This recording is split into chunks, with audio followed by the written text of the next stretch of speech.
ഇന്ന്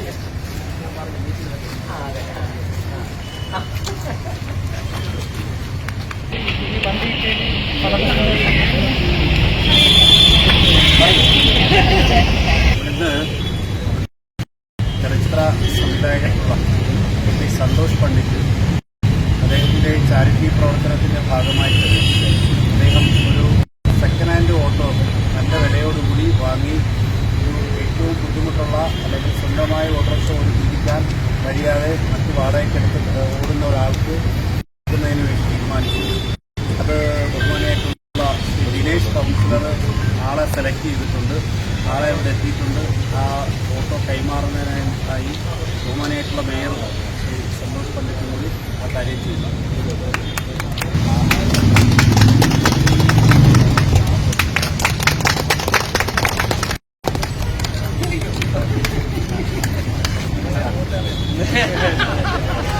സന്തോഷമുണ്ട്. മുമ്പോട്ട് ചെയ്യുന്ന സിനിമയിൽ നിന്നൊക്കെ ഉണ്ടാകുന്ന ചെറിയ വരുമാനത്തിൽ നിന്ന് ഒരു ഭാഗം മാറ്റി വെച്ചിട്ട് നിരവധി കാലങ്ങളായിട്ട് ചെയ്യുകയാണ്. നമ്മുടെ കോർപ്പറേഷൻ്റെ പ്രവർത്തനങ്ങൾ കണ്ടിട്ട് ചില കാര്യങ്ങൾ ചെയ്യാൻ വേണ്ടി നേരത്തെ നമ്മുടെ ഡെപ്യൂട്ടി മേയറുമായിട്ട് ബന്ധപ്പെട്ട ചില കാര്യങ്ങൾ ചെയ്തുകൊണ്ടിരിക്കുകയാണ്. അപ്പോൾ ഞാൻ ഈ തിരക്കിൻ്റെ ഇടയിൽ 2 ദിവസം താമസിച്ചു ഓട്ടോയൊക്കെ സംഘടിപ്പിച്ച് രാവിലെ വളരെ സന്തോഷമുണ്ട്. ഒരു കാര്യമുള്ളത്, കേരളത്തിനകത്തൊന്നും പുറത്തുനിന്നും നിരവധി പേർ നമ്മുടെ ഈ ബാഗ് കൊടുത്ത പദ്ധതിക്ക് ശേഷം എയർ കെയർ പദ്ധതിക്ക് ശേഷം നിരവധി പേർ വിളിച്ചിട്ട് ഒരുപാട് കാര്യങ്ങൾ ചെയ്യാൻ വ്യക്തികളെ ദുബായിൽ നിന്ന് ഒരു ബാങ്കിങ് ഉദ്യോഗസ്ഥ ഒരു ദുബായിലുള്ള ലേഡീസിനെ വിളിച്ചിട്ട് നമ്മളെ കാണാൻ വേണ്ടി വരാൻ തയ്യാറായിരിക്കും. അവരെന്താ ചെയ്യാൻ ഒരുപാട് കാര്യങ്ങൾ ചെയ്യും. എന്തായാലും അർഹരായ കരങ്ങളിൽ തന്നെ എത്തിക്കുക എന്നുള്ളതാണ് കോർപ്പറേഷൻ്റെ എല്ലാ ആശങ്കകളും. സാർ, ഞാൻ 2015 ഇപ്പോൾ സിനിമയിൽ വരുന്നത്. അപ്പം നമ്മൾ കിട്ടുന്നതിൻ്റെ ഒരു പങ്ക് ഞാനൊരു 50% എന്നൊക്കെ വിചാരിക്കുന്നു. പലപ്പോഴും ഒരു 90% വരെ കിട്ടുന്ന ആൾക്കാരെ പോകുന്നത്. പക്ഷേ കഴിയുന്നത് ഒന്നുകിൽ ഒരു കുട്ടിയെ പഠിക്കാൻ സഹായിക്കുക, അല്ലെങ്കിൽ എന്തെങ്കിലും ജോലി എടുത്ത് ജീവിക്കുക എന്നുള്ളതാണ്. നമ്മളിവിടെ പലപ്പോഴും കാണുന്ന പ്രവണത അങ്ങനെയല്ലല്ലോ. അല്ല, ഒരാൾക്ക് ഇപ്പോൾ നമ്മൾ ഒരു ആവശ്യക്കാരന് ഒരു 40 ലക്ഷം വേണ്ട ഒരാൾക്ക് ഒരു 500 രൂപ കൊടുക്കുന്നു, അല്ലെങ്കിൽ മക്കളുടെ വിദ്യാഭ്യാസത്തിന് വേണ്ടി കൊടുക്കുന്ന ഒരച്ഛൻ അയാൾക്ക് ഫീസ് കൊടുക്കുന്നു, അയാൾ അത് മദ്യഷോപ്പിലാണ് കൊടുക്കുന്നത്. മോള് പഠിക്കേണ്ടെന്നാണ് പറയുന്നത്. നമ്മളോട് സെൻറ്റി അടിച്ച് മേടിക്കുകയും അല്ല, ബുദ്ധിമുട്ടുള്ളതുകൊണ്ട് ഞാൻ എപ്പോഴും ചോദിച്ചത് മകളുടെ സെമസ്റ്ററിന് ഫീസ് ഉണ്ടോയെന്ന് പറഞ്ഞാൽ മകൾ പഠിക്കുന്ന ഒരു സ്ഥാപനം ഉണ്ടാവുമല്ലോ. നേരെ അവിടെ ചെല്ലുന്നു, പ്രിൻസിപ്പളിനോട് ഇത് ശരിയാണോ എന്ന് ചോദിക്കുന്നു. ആ സെമസ്റ്ററും അടുത്ത സെമസ്റ്ററും കൂടെ കഴിഞ്ഞ് ഇല്ല അച്ഛനെ ഇതാണ് കുറച്ചുകൂടെ കുട്ടികളെ പഠിപ്പിക്കാൻ പറയുമ്പോൾ ഞാൻ മനസ്സിലാക്കുന്നു ആ കുട്ടിയുടെ കൂടി ഒരു ഇതിലൂടെ ആയിട്ടാണ് ചെയ്യാൻ. അപ്പോൾ ബാത്റൂം ഉണ്ടാക്കി കൊടുക്കുക എന്ന് പറഞ്ഞു കഴിഞ്ഞാൽ സാധനങ്ങൾ വാങ്ങിച്ചു. മുമ്പ് വർഷങ്ങൾക്ക് മുമ്പ് ഒരാഴ്ചക്ക് വരുമ്പോൾ നമ്മൾ തയ്യൽ മെഷീനാണ് കൊടുക്കുന്നത്. തയ്യൽ മെഷീനിലൂടെ ഒരു പൈസ വരില്ല, അവർ പണി എടുത്താലേ തയ്യൽ മെഷീൻ. ഇപ്പോഴും ഓട്ടോറിക്ഷയെ കൊടുത്തുള്ളൂ. അയാൾ നാളെ മുതൽ അത് ഓടിച്ചാലേ പൈസയാവും. അപ്പോൾ അവരുടെ കൂടി ഇതിലൂടെ ചെയ്യുന്നതാണ് കുറച്ചുകൂടി ബെറ്റർ എന്ന് പറഞ്ഞാൽ മിസ്യൂസ് ചെയ്യപ്പെടുന്നത്. പല കാര്യങ്ങളും മിസ്യൂസ് ചെയ്യപ്പെടുന്നുണ്ട് ഞാൻ വിചാരിച്ചു. അപ്പോൾ അതുകൊണ്ട് വലിയ വലിയ കാര്യങ്ങൾ ചെയ്യാൻ പറ്റില്ല. ഞാൻ കൂടുതലും ചെയ്യുന്നത് ഇതുപോലെ പശുക്കുട്ടി കോഴിക്കുട്ടിയാക്കുന്നതിൻ്റെ ഞാൻ ഓട്ടോറിക്ഷ കൊടുക്കണം എന്നൊക്കെ ആഗ്രഹം ഉണ്ടായിരുന്നു. ഇത് നമ്മുടെ ഇത് മാത്രമല്ലല്ലോ, കമ്പൂരിൽ അല്ലെങ്കിൽ ഇപ്പോൾ വയനാട്ടിലേക്ക് പോകുന്നുണ്ട്, കൊട്ടാരക്കര പല സ്ഥലങ്ങളിൽ എല്ലായിടത്തും ഇതിൻ്റെ കഴിവ്. അപ്പോൾ ഇത് കാണുന്നവരോട് എനിക്ക് പറയുന്ന എന്തെങ്കിലും കഴിയുന്ന നമ്മൾ ട്രൈബൽ SC/ST കോളനികളാണ് നമ്മൾ ഓക്സിലേറ്റ് ചെയ്യുന്നത്. വളരെ അത്യാവശ്യം ഉണ്ടെങ്കിൽ കടയുടെ നമ്പർ ഞാൻ കൊടുക്കാം. സമൂഹത്തിന് ആർക്കും താല്പര്യമുള്ളവരുണ്ടെങ്കിൽ കാര്യം ഡീറ്റെയിൽ എഴുതുക. നേരെ വന്ന് എനിക്ക് ബോധ്യപ്പെട്ടാലേ ചെയ്യുള്ളൂ. ഞാൻ ആരുടെയും ആധാർ കാർഡും പാൻ കാർഡും ഉണ്ടോ അവിടെ ജാതി മതവും രാഷ്ട്രീയം ഞാൻ നോക്കുന്നൊന്നുമില്ല. 99-477-911 എൻ്റെ നമ്പർ. 99-477-25911. ഈ നമ്പറിലേക്ക് ഇതിൻ്റെ വാട്സപ്പിലേക്ക് നിങ്ങൾ ഡീറ്റെയിൽസ് കൃത്യമായിട്ട് അയയ്ക്കുക. വരുന്നു, കാര്യം മനസ്സിലാക്കുന്നു, ഓക്കെ ആണെങ്കിൽ കൊടുക്കും. അതേപോലെ തിരുവനന്തപുരം എല്ലാവിധ പിന്തുണയും നമുക്കിനി ഉണ്ടാവും. എന്ത് കാര്യം ഉണ്ടെങ്കിൽ അറിയിക്കുക. പക്ഷെ ഞാൻ പറഞ്ഞ ആ ഒരു കാര്യം ഒന്ന് നിങ്ങൾ ഓർക്കണം, ജോലി കണ്ടപ്പെടണം. അല്ലെങ്കിൽ കയ്യിൽ പൈസ ഉണ്ടോ ചെയ്തിരിക്കും, നേരെ വരുന്നു ചെയ്യും. അപ്പോൾ പുതിയ ഭരണസമിതിക്ക് എല്ലാവിധ ആശംസകളും നേരുന്നു. സന്തോഷേട്ടനെ കുറേ നാളെ ജനപ്രതിയായ സമയം മുതൽ തന്നെ സന്തോഷേട്ടനെ അറിയാം. പാപ്പനോട് വാർഡിലെ കൗൺസിലറായിരുന്നപ്പോൾ ഇതുപോലെയുള്ള നിരവധിയായിട്ടുള്ള സഹായം ആ വാർഡിലെ ഒരുപാട് ആളുകൾക്ക് സന്തോഷേട്ടൻ മുഖേന ചെയ്യാൻ സാധിച്ചു.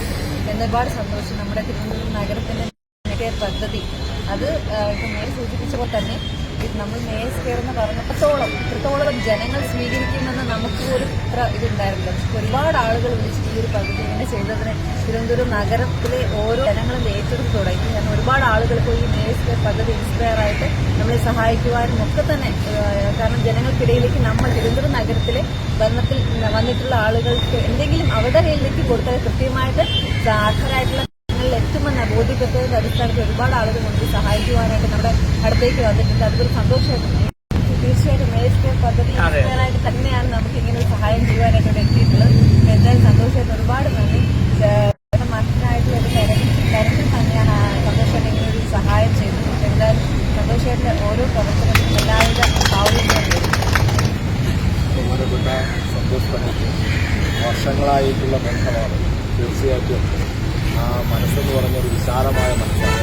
ഇത് പറഞ്ഞ സംവിധായകരല്ല, കഥ, തിരക്കഥ, സംഭാഷണം, സംവിധാനം എല്ലാം രണ്ടുകൊണ്ട ക്യാമറയെ അത്രയും ആ മേഖലയിൽ തന്റെ മേഖലയിൽ അത്രത്തോളം വ്യക്തിമുദ്ര പതിപ്പിച്ചിട്ടുള്ള സന്തോഷ് പണ്ഡിറ്റിന്റെ ഈ മനസ്സ് വിശാല കോവിഡ് കാലമാണ് എനിക്ക് ഏറ്റവും കൂടുതൽ ഈ സന്തോഷ് പണ്ഡിറ്റിനെ കോവിഡ് കാലത്ത് ഈ കേരള സംസ്ഥാനത്തിന്റെ അങ്ങോളം ഇങ്ങോളം ഓടി നടക്കുന്ന സമയത്ത് ഞാനന്ന് കരമനയിൽ പ്രൊഫസറായിരുന്നു. ആ സമയത്ത് ബന്ധപ്പെട്ടതാണ്. കോവിഡ് കാലത്ത് ഒരുപാട് സാഹിത്യം ആശയത്തിലൊക്കെ പലരും വീട്ടിൽ നിന്ന് പുറത്തിറങ്ങാത്ത സമയത്ത് വീടുകളിൽ ചെന്ന് അർഹരായ കണ്ടുപിടിച്ച് എത്തിക്കുക എന്നുള്ള ദൗത്യം മാത്രമാണ് നമ്മൾ നിക്ഷിപ്തമായിരുന്നുവെങ്കിലും ആ അർഹരായിട്ടുള്ള ആൾക്കാരുടെ കയ്യിൽ ആ സ്ഥാനം എത്തിക്കുവാൻ തീർച്ചയായിട്ടും ആ ഒരു വലിയ മനസ്സിലേക്ക് 1000 കൊണ്ട് അത്രയും സഹായിക്കാൻ പറ്റില്ല. പക്ഷെ അത് ചെയ്യാനുള്ള മനസ്സ് അദ്ദേഹത്തിനുണ്ടാകുന്നത് അത് തന്നെയാണ് ഒരു വിശാലമായ മനസ്സ്. നന്മയുണ്ടാകട്ടെ, ഉയരങ്ങളിലേക്ക് വരട്ടെ എന്ന് ജഗദീശനോട് പ്രാർത്ഥിക്കുന്നു. ഈ വണ്ടി കിട്ടിയതിൽ വളരെ സന്തോഷം.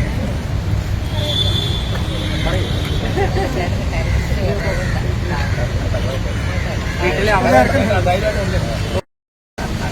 ഫോട്ടോ എടുത്തിട്ട് എല്ലാവർക്കും എല്ലാ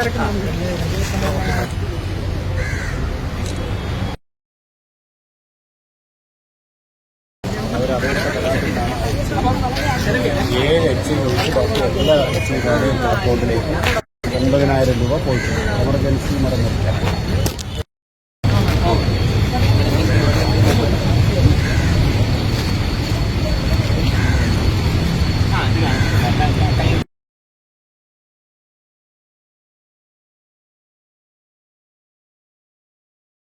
അപ്പൊ ഏതായാലും എത്രയും പെട്ടെന്ന് നിങ്ങളെ പേരിലേക്ക് മാറ്റണം. അവർക്ക് ബുദ്ധിമുട്ടുണ്ടാവരുത്. എനിക്ക് മെയിൻ അപ്പൊ ഒന്നുകൂടെയൊക്കെ നോക്കി കണ്ട് ഓടിക്കണം. എന്തെങ്കിലും ഇത് വന്ന ആളുകൾ എന്നെ വർഷങ്ങളായിട്ടുള്ള ബന്ധമാണ്.